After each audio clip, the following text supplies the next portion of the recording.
So what's the next big thing, by the way? It's called 5G. Have you heard of it? Everybody's talking about it. Frankly, I'm not the techiest guy in the world, so I actually had to Google it this afternoon to find out more about what 5G, what is 5G? So I looked at Wikipedia, and here's what I found out that Wikipedia says. 5G, according to Wikipedia, is the latest generation of cellular communications targeting high data rates, reduced latency, energy savings, cost reductions, higher system capacity, and massive connectivity. There you go. A bunch of big words that may mean something to you, maybe not. But it does sound impressive, right?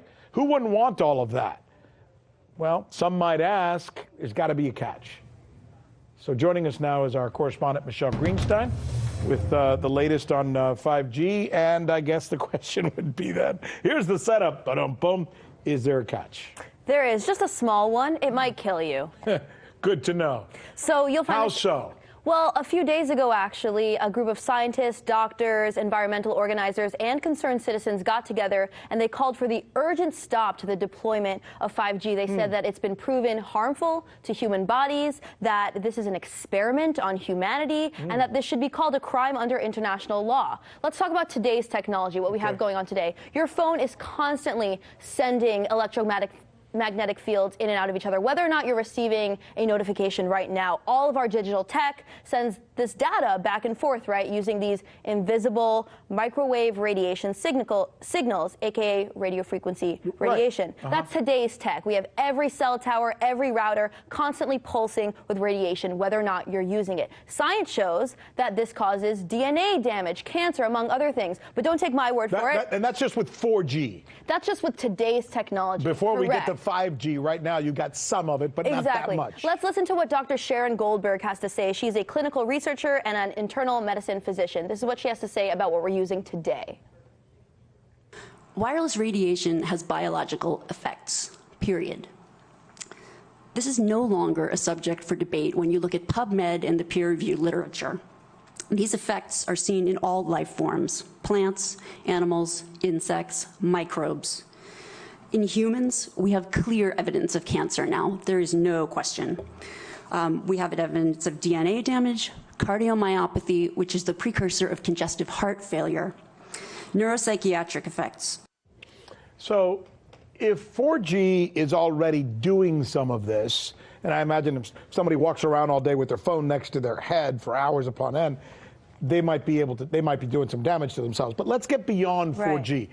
How much more potentially dangerous will 5G be, and why? Well, here's what's really dangerous about 5G. I mean, it's being sold to us as super awesome. You know, your toaster can talk to your door lock. It can talk to your self-driving car. Like, you have a thermostat in your home that knows when you're home. You have these smart homes. Like, it just really sold to us as being awesome. But the downside is that with this rollout, it will be impossible to exist in a city or to walk outside without being exposed. There's going to be a cell tower in front of every few houses. And this means that your personal choices, whether or not you personally use a cell phone or hold it 10 inches away from your head, that cannot escape you from your radiation exposure. So let's listen to what Dr. David Carpenter, another public health physician and actually a signatory to this international appeal, had to say. I asked him about the safety testing that's been done with this 5G rollout. Okay.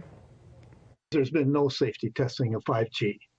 The reason I think that it's dangerous is that there isn't any specific information to 5G, but we know that radio frequency radiation of 3G and 4G are associated with a whole variety of different human health effects. Everyone is going to be exposed to radio frequency radiation more continuously and at higher intensities, and that's going to cause more human disease.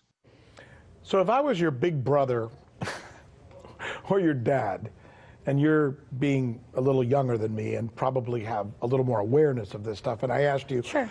So when you describe 5G, for those in the audience that maybe don't understand it, it's like this Alexa thing that's being sold to us. It's this thing in our homes where, as you said, our toaster's talking to our phone, and our phone is talking to the Internet of Things, right? So, I mean, if you go online and Google Internet of Things, it's just like utopian everything is vision. connected, right? Everything, yeah, sounds super amazing. That's what 5G will eventually hope to become. Exactly. And you're saying it's too much. It's too omnipresent. Well, I'm saying that there should at least be a public debate about the health effects. And the fact is the government is completely not jumping on the ball. I mean, because of the Telecommunications Act of 1996, which says that no state or local government can regulate the placement of any cell towers regardless of environmental effects. Right. That has really laid, there it is right there, that has really laid the groundwork for this toxic infrastructure. What is that we're looking at? I mean, I hate This is the Telecommunications Act of 1996. It's long. Why am I reading it?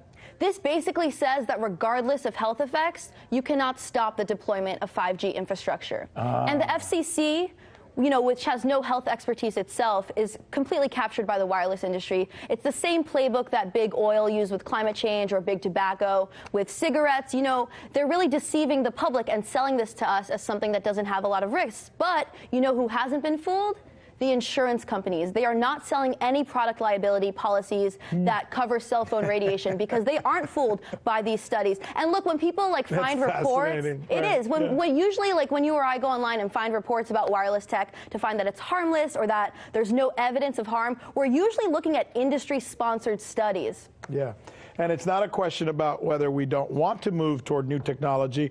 We just want to make sure that that new technology is tested before we put it out there. The public should know. So good stuff. Hey, Michele, as usual, good stuff. Thank you. Good report.